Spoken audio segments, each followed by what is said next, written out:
During the Pyrean investigation, I shared some information that I only realized after reading the Shurai wiki, because it's not that evident in the game. For example, the Skarak venerating a deity called the Great Spirit, and more importantly Old Ishmartep and Old Sherat being examples of the respective architectural styles of the Ishian and Dilgar. And that's where the question came: how could it be? How could that information be there, ignored by everyone? But more importantly, where did it come from? Because it wasn't in the game. And that led me into a search for a document of legends, his fragments parsed through the infinite web, his name only whispered in the darkest corners of the Shurai fandom. The Enderal Storybible. This fabled text would contain all the details we never understood, all the answers we ever dreamed of, as it was written at the dawn of Enderal, by none others than Nicolas himself. And that's when I started digging online, because this same information found in the Shurai wiki, similar to what we read in the books inside the game, but not quite the same, is also on other websites, sometimes with even more never seen details. It all had to come from somewhere, because these pages, including the Shurai wiki, are written by fans of the game like you and me. In fact, I could read in the history of the pages that the pictures of Old Ishmartep and Old Sherat were added years ago by someone who's following this investigation, which means I owe my findings to your suggestions even more than I realize. Simply amazing.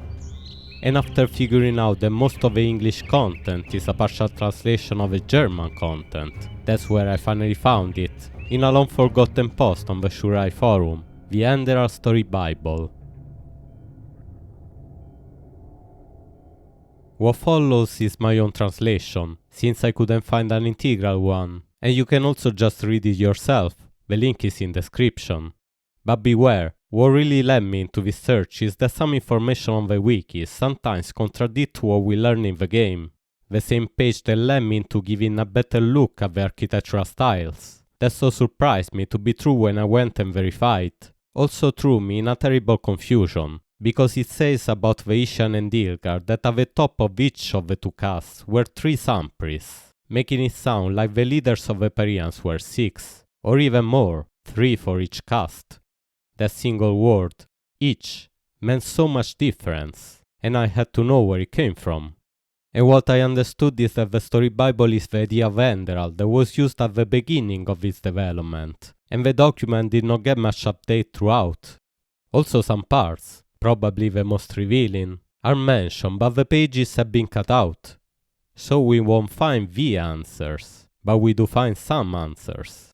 It starts with some geography details, the same we find in the game, for example inside Vyn a geographical overview, and because of that I consider this section green, meaning we can accept it like it is. The waters around Nerim, Kyra, Arazial and Enderal are the Red Sea. Surrounding Maya Aranat, Artwend, the Skarak Islands and the Belt of Kileis, the Lap Sea, and the strait separating Nerim and Kyra is called the Spice Channel. Then we get a timeline of Vyn, and here things get tricky, as there are details which do not appear in the game, but make perfect sense, and details that appear but slightly different, so I stamp this as yellow. Vyn emerges from the Sea of Eventualities. There are many cycles, then the cycle of the Pyreans, then ours. This tells us Vyn might simply exist because it could, and it does in our eventuality. Then we read how a Satyron emerges from a magical anomaly, the ruins of the worlds, which could be the ruins of the Pyrean Empire but sounds way more mystical, and a possible reference to Nerim more than Enderal. A bigger difference with the game is that the Eternal are a special type of Ash people who are more similar to a Satyron. Then it continues just as we know, with the Civil War and the Starfall ending a Satyron's reign, and the Second Age starting. The Starlings emerge from the debris of the Starfall, the modern populations form, and then the Lightborn rise to rule. And we get a specific year for the revelation, 3987 after Starfall, but not only, this part says they came from different populations. Were the Lightborn Eterna, or something else? It is a question that keeps coming back. We also get a date for the journey of the first vassals and the foundation of Ark and the Holy Order, 4001. Again, this makes sense in game. That is when history started to be officially written down by chroniclers, but we are never told a specific year in Enderal. The timeline continues with events on Mayararanath, and here we see one of the purposes of this document, bring into perspective the stories of the previous games to build a solid lore foundation for Enderal. After a golden era of almost 4,000 years, Naratsularantia starts a revolt against the Lightborn. This is really useful to understand the events just before Nerim, the battle that destroys the realm of Treomar, when Nerodan, the youngest of the Lightborn, is slain, and Tilor Arantial gets imprisoned for 30 years. It all ended in a battle 30 years ago, which Narasul won. He killed every single survivor except for me, and locked me in a dungeon on Nerim. And the battle for Xaromar, the events of Artwend, then Nerim and the death of the Lightborn, and finally the beginning of Enderal, which we know in game as 8234 after Starfall, a date I inserted here for additional clarity. But this little part already gives such a better perspective on the events on Nerim we hear about in Enderal, as this is where the dates were adjusted and converted to the new calendar, to a more sensible timeline. And here we enter the real juicy part, Chapter 2, with some details about the other continents of Vyn and their populations. First we are told that Inal is the language of the civilized worlds, and the other languages are basically dead, a detail contrasting with what we know from Enderal. Inal bad, sorry. Some people barely know Inal, and only speak their local languages. In fact, this whole section should be considered read, as it seems to contain a slightly different narrative of what happens on the other continents of Vyn during the events of Enderal, and a very interesting one. It starts with the Skarag, who live in two large and several small tribes that are enemies of each other. Women are considered the superior gender among the Skarag, due to their ability to give birth and their susceptibility to the voices of the dead. As a country that was not subjected to any Lightborn, they worship spirits of the dead. The Supreme Shaman, Bone Reader, has the highest status in a tribe, according to whose visions political and economical decisions are taken. Bone Readers are excluded from family and romantic relationships. In the latter, normally a woman has several men. These are not the details found inside Vyn Geographical Overview, where we read instead that the Skarag are three large tribes, and yes, they were led by Bone Readers, but the detail they cannot have children has been cut out, which I think is very telling if you watch the Pyrean Mystery Part 3, as telling as this next part. Since the death of the Lightborn and the beginning of the cycle, the Skarag tribes have united because of a vision, which overcame all Bone Readers alike, and started a sea war with the islands of Kile. This war is meant to be the first step in a campaign of conquest across all of Vyn. The reason for this is that a great spirit spoke to them, who wants to lead the Skarag into a new era on the mainland. Creator, Lightborn, the Great Spirit. Same shit, different name. This is the only mention of the Great Spirit in Enderal, and it seems to be the deity venerated by the Skarag. Here instead it sounds like the Great Spirit spoke to them for the first time, sending them in a path of war against Kile. Maybe the same visions the emissaries experience, maybe something else. However, in the section about Kile we read more regarding this war. The belt of Kile lies west of the Skarag Islands in the tropical, uncontaminated part of the Elap Sea. It consists of a total of 77 small islands. The nation is governed by the Council of Elders, who report directly to Morala. The Council of Elders consists of the wealthiest and most influential Kileans. The death of the Lightborn sparked a disagreement in the Council of Elders. Some wanted to keep the truth from the people, others didn't. The dispute quickly turned into a struggle for dominance of the belt, and several political assassinations ensued. A civil war broke out. 6 months later, the Skarag attacked the belt capital, reuniting the Kileans. Since then, there has been a trench warfare. We know of the civil war in Kile, sparked by the revelation of the death of the Lightborn. Oh, well, after those rumors about the Lightborn's death started, the council members must have thought, now's the time for power struggles. Very stupid if you ask me, and very bad for the economy. Thank the sun I was one of the few who fled early enough, but this madness has cost far too many lives. Hungry? Far too many. Just what a weary traveler But this needs. attack by the Scarag is never mentioned in the game, just as there is no mention of the attack we read about in the next paragraph. The Arazilians are divided into the free and the civilized Arazilians. The free live as nomads in the tundra and in the Sun Mountains, the civilized in settlements and cities on the coast. Officially worshipped throughout Arazial is the goddess Irlanda. Unofficially, this is only done in the settlements and cities of the water dwellers. The free instead mostly worship the gods of nature. A year after the Lightborn died, the conflict between the free and the civilized escalated. The free burned several villages and eventually took the country's capital, Yagol. Half a year later, they declared war on Kyra in the mission to bring down the Golden Queen as the last puppet of the Lightborn. Arazial is one of the continents we know the least about, and this part very much clarifies the division between free and civilized. But the notion of the free Arazilians having conquered the capital and launched an attack on Kyra is nowhere in the game. This information is repeated in the section about Kyra, unfortunately without additional details, but the document comes back on it later. However, we do read something interesting about Kyranians here. Kyra, especially Ar-Rashim, is considered a center of art and culture, since under Saldrin schools of thought such as philosophy were allowed, and Saldrin did not try to destroy the original beliefs of the Kyranians, but to connect them with himself. The result is a mixture of reincarnation beliefs and monotheism, with numerous rituals. The ultimate goal for a Kyranian is to contribute to society, either materially or spiritually. The former is through work or service for the country, the second is through meditation or priesthood. Particularly there in acolytes try to travel to a southern spears in the center of the country, to meditate there for 777 hours. When one returns, he rises to the rank of Ghost Dancer and is a sought-after cleric at court and in cities. Kyranian culture is something we do not hear much about in Enderal, but the southern spears are also mentioned in Vyn geographical overview, and this ritualistic journey is alluded to by the Butcher of Ark when he sees the picture of a washing inside the room of paintings that reminds him of the nomadic journey of the Kyranians, when they head off to find the Red Mountain. Before they leave, they must perform a symbolic cleansing in one of their holy rivers, allegedly to discard their former self.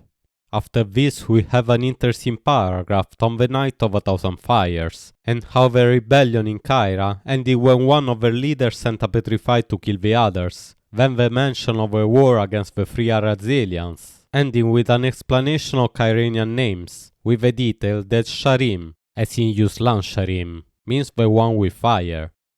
The Storybible also explains the meaning of some Kyranian expressions, like Kirash, an exclamation equivalent to them, and Rena Shalom, meaning Hail the Queen. Rena Shalom, my sir. Are you looking for fresh fish? Just what a weary traveler needs. Kirash, what gave me away? My skin or my accent? This chapter continues with some details about Mayararanat, Artwent, then Nerim. At the beginning of the events on Nerim, the continent was divided into the North Realm, controlled by Taranor Korek, the Middle Realm, governed by Chancellor Baratheon, and the South Realm, under the cult of the Creator. We read that the cult of the Creator in the South Realm was a theocracy that punished every kind of heresy and crime cruelly, including through mass executions. See player's background story. Chapter 6 with the player's background is missing, but this refers to the family of the Prophet being killed by the cultists of the Creator, and adds the possible detail they were part of a mass execution, not a specific target of a cult. The other details are also very interesting, but what I'm proud to show you is instead this translation of a poster from the Middle Realm, the place where the story on Nerim begins, and where our character gets in a lot of trouble if caught using magic. Mage refresh should be banned, or much better even burnt. Wizards, mages, whatever their name, will toss them all into the flame. After Nerim, we get some lines on Melee and Inodan, but the next discovery is in the section about the Starlings. Starlings claim to have come to Vyn with the fall of a meteor at the beginning of the first age, However, this is disputed. Many claim that they're simply a type of half-grown Eterna. In the course of Enderal's story, the player finds out that the original culture of the Starlings arose about 3 cycles before the Pyreans. They emancipated themselves from the cycle, built a city in the sky and developed a perfect society there. The Starlings are considered by some chroniclers to be simply a type of Eterna, and the ancient Starlings, what Enderal calls the Yalrashe, originated on Vyn about 3 cycles before the Pyreans. This is such an amazing detail that no, we do not find during the course of the game, but perfectly fits with what we know, how the Star City rapidly became overpopulated, and could not have lasted hundreds of cycles, but much, much less. Something I hinted in the 5th mystery because I was translating this. It also tells us that the memory of the Star City is biologically passed on to Starling children, something I'm still confused about, but we also hear it from the Black Guardian. This is where the starlings of your world come from, do you see? And this is why they all feel this longing to return to a far distant place in the stars. It is an ancestral memory. The second chapter ends with a description of the Eterna, telling us they live up to 170 years. It also gives Narazularantial as an example of an Eternian name, a confirmation that Irlanda was indeed Eterna, but a strange one because it seems to refer to his surname, and Tilorarantial is definitely not Eterna. And after this we get into the even more controversial chapter 3, the Pyreans. This is the part that went into the book The Legacy of the Pyreans, with some small but significant differences, like the detail that the ritual to create the highest being was repeated every 10 years. It's also where we read that at the head of each of the 2 castes, the Ishan and Dilgar, were 3 sun priests, maybe just a strange way to say they had 3 leaders. And then we have the images of Old Ishmartep and Osherat that were copied into the Shurai wiki, for which I'm very grateful. But the biggest difference is in the theories about the fall of the Pyreans. The Legacy gives us 3 theories: civil war, a supernatural power, or a mystery assassin from a secret organization. Instead, here we are told that the most common theory is civil war, but in fact the Ishan and Dilgar were murdered by the shadow god of their time. Then there was the Remennes, civil war, and the cleansing. Very straightforward. And I think it's interesting how this part was changed to hint at the High Ones, and possibly the Black Libra, still maintaining the same structure. And I like the change from Jamal to Jagal for the general who instigated the Pyrean civil war. Chapter 4 is about Enderal, its region, cities, history, and even plants and animals. And in the paragraph above the Undercity, we read 2 very revealing lines about Barnabas the mechanic. Barnabas is the inventor of a sunbeam, and could have easily risen to the higher ranks of society if his idea had not been stolen. Now he lives, impoverished, in one of the better barracks in the marketplace. As you can see in my video Barnabas Sunbeams, I thought Barnabas was still in business, and taking care of the illumination in the Undercity. But who would want to live in the Undercity, especially a successful inventor? This explanation makes so much sense. His idea was stolen, and everybody's using it, even the Holy Order. That is just mean. Between the descriptions of the settlements of Enderal, we also find something about the destruction of Fogville. Fogville is an abandoned village in the Whisperwood. It was not destroyed, as one might assume, by the fungal contamination, but by an unknown event in 8214 after Starfall. The year of the destruction of Fogville is not something we are told in the game. The journal of the apothecary found in the Gracepath tells us that its destruction took place after the emergence of the Remennes, which means during the last 2, maximum 3 years. The Storybible instead dates it to 20 years before the events of Enderal, and I think we see the traces of this initial narrative in what Jespart tells us, or better how he tells us. About Fogville? Yeah, quite a lot actually. This story's always fascinated me. You haven't heard of it, I take it. What do you want to know? This story has always fascinated me, which sounds like he heard it already as a kid. But the Storybible also says Fogville was destroyed by an unknown event, and the event is pretty known instead, so I'd say this detail has been changed, as well as the detail about Northwind. Northwind is an abandoned village in the northern mountains where Norway stone was once mined. After a tragic event completely buried the lower mine shafts and made it impossible to access any more deposits, the mine was closed. Over the years the village was abandoned. Northwind is the village at the foot of Castle Dalgalar, and although we do not get any confirmation of it, it should be the village destroyed by Kalia. The entire village. It had been destroyed. There were corpses everywhere. Men, women, children, and the houses had been crushed as if some mad god had rampaged through the streets there. And it had all just happened hours before because the destruction was still fresh. This could be the tragic event mentioned in the Storybible, but the description is of a mining accident and gradual abandoning of the village. So this seemed to be the initial ideas that evolved into the adventures we live with Kalia and Jespar, and again we should be careful with what the Storybible tells us, as we can see in the timeline of Enderal. Immediately after Starfall, Enderal consisted largely of wasteland. Only a few Ash people have fled there, partly because of its remote location and partly because of the harsh living conditions. The few who live there call themselves the Ryoshakai, which translates as people of the ruins, and try to survive as nomads on the inhospitable continent. They followed a pantheistic religion, and saw Starfall as punishment from nature for the greedy, disrespectful lifestyle of the Ash people, Eterna and Asataron. Around the year 2700 after Starfall, a war broke out between the various tribes, which almost wiped out the people of the ruins. At the same time the flowering occurred, an event in which the land suddenly began to blossom again. While the people of the ruins have their own explanation for this, the Enderalians see it as a gift from the Lightborn Malphas for the development by the first vassals, although this did not happen until 1300 years later. This part about the Ryoshakai, living in Enderal before the arrival of the first vassals, is something of which we find no trace in the game.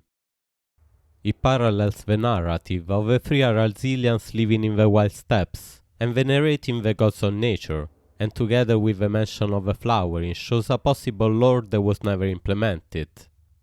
The rest of the timeline is the same we find in Enderal, but we get specific dates. The journey of the first vassals and founding of Art takes place in 4001, and we are told that their voyage started in Erim, a detail that is instead left mysterious in the game.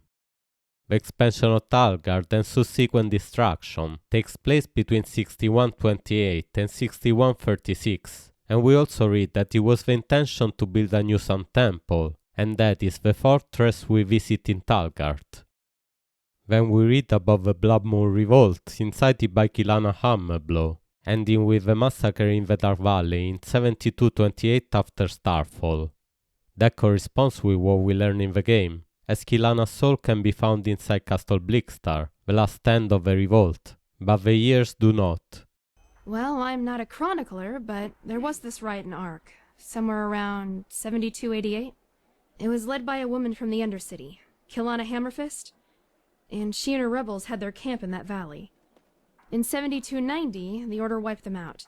Then we read of the Isolation, the decree by the Order to reduce trade with other continents, after the Lightborn Erodan died, and Tilor Arantial was imprisoned in the battle for Treumar, which is implied was one of the first important decisions by the Truchessa. So these were the points in history laid out for Enderal, and interesting details about flora, fauna and society follow, where we find a funny note, showing us that some lore was still undefined, like the origin of harps, and that the book The Golden House wasn't written yet.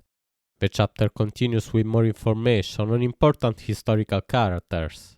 There is a mention of the Butcher of Ark, but it's only his name in an example of a typical expression to present oneself, Jael Tannerson, priest by my path.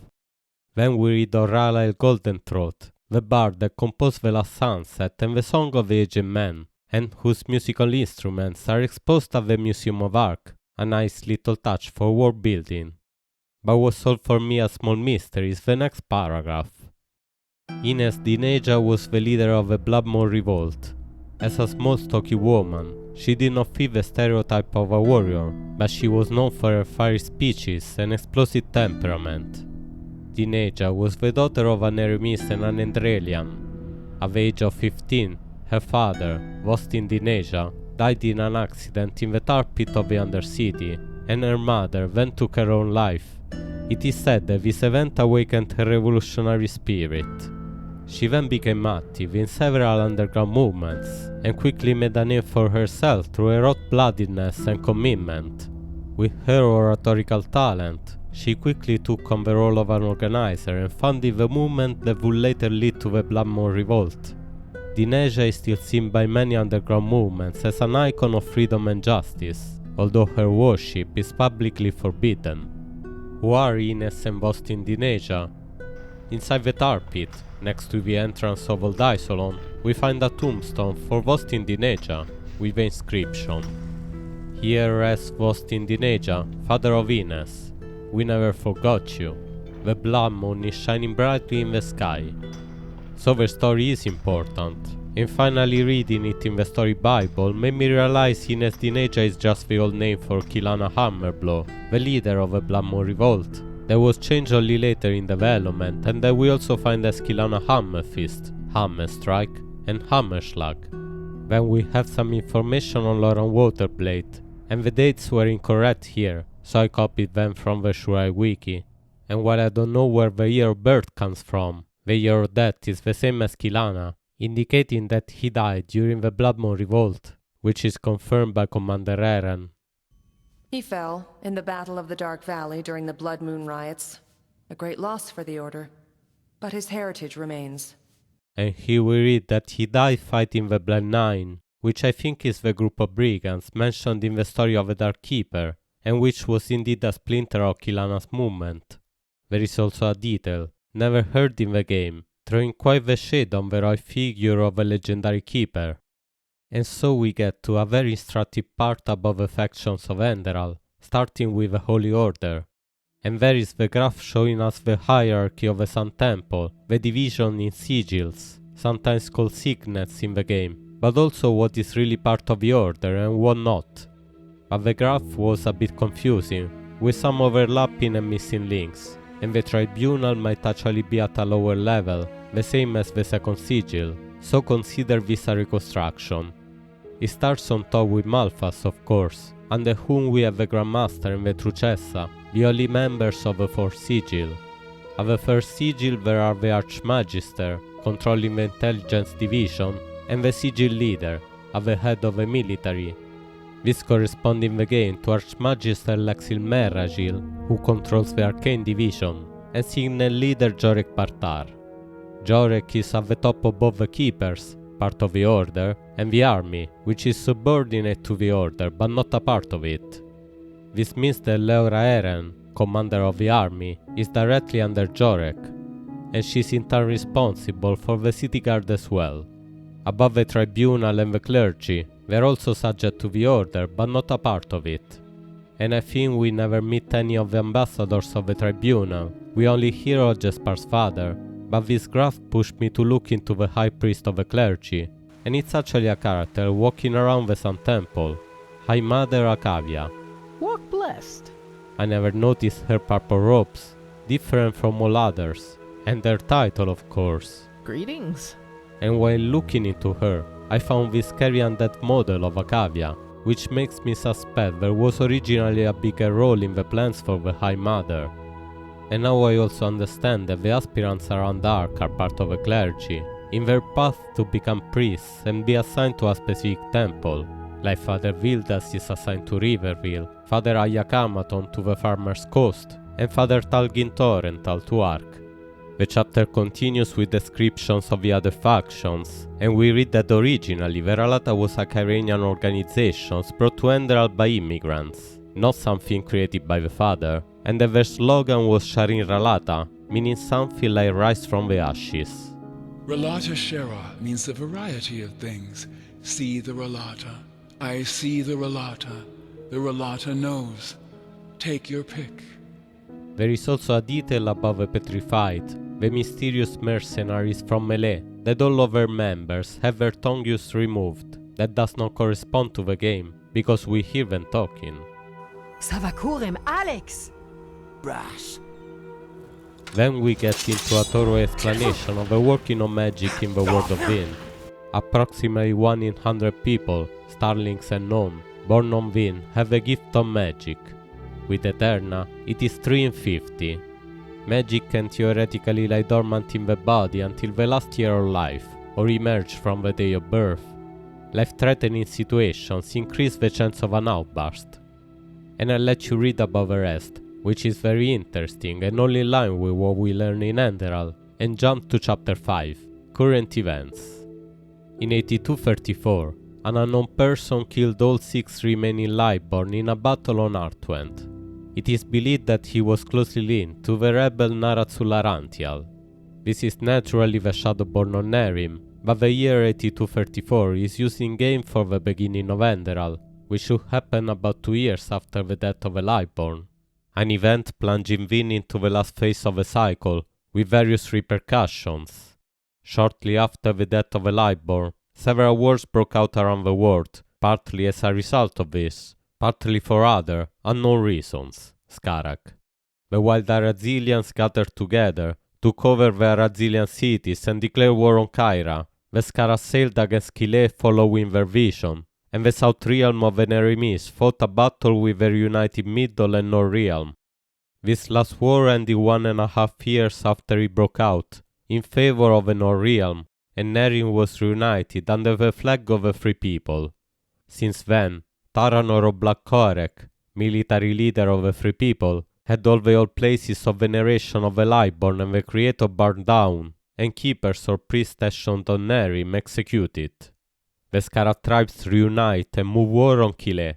The wild Arazilians conquer the cities of the civilized Arazilians and attack Kyra. And on Nerim, Taranor Korek unites Middle and North Realm and takes over the South Realm, destroying the Temple of the Creator. But while this last war is referenced in Enderal, the other 2 are not. Instead there is talk about civil war on each continent. Hear my words, O path-abiding people of this holy city. Many of you may have heard it already. There's war in Kira. A group of honorless heretics who adorn themselves with the name Disciples of the Sand have, in an act of limitless cowardice, attempted to storm the palace of the Golden Queen. Furthermore, the coming back rates of the Lost One began to skyrocket worldwide. All tombs were opened and the living dead began wandering the land, destroying entire villages. The same goes for the Vatirs native to Enderal, who have left their caves and rove the wilderness in large packs, killing everything that comes their way, in several countries, but above all on Enderal. An unknown mental illness broke out, which is only called Red Madness. The number of rampages increased with each passing month. The dead can come back as lost ones on Vyn, but they are now coming back in larger number than before. And animals and creatures, not only Vatirs, have gone feral and bloodthirsty. And the Red Madness appeared, not just in Enderal but everywhere, but Enderal seems to be the most affected. And yes, I think this is the situation we witness in the game, but only implicitly stated. Maybe Enderal is most affected as the epicenter of all previous cleansings, or maybe the High Ones actively focus more on the Enderalians, we do not know. And we really do not find any mention of the High Ones in the document, nor the Veiled Woman, the Beacon, the Emissaries, the Black Libra, barely any mention of the cycle. Chapter 6, the plot, is missing, what would tie it all together, but it's still a fascinating insight on the development of an intricate masterpiece, how the world comes before the story, and how the story connects with the world and the details of each are adapted and refined. But mostly, the Storybible helped me distinguish between information coming from the game and information coming from the initial idea of the game, which isn't necessarily what was implemented, and clarify where the suspicious, but sometimes enlightening information of the Shurai Wiki really comes from, which I hope will help us in better discerning the truth of what is really happening in Enderal. As always, thanks for watching, and God blessed.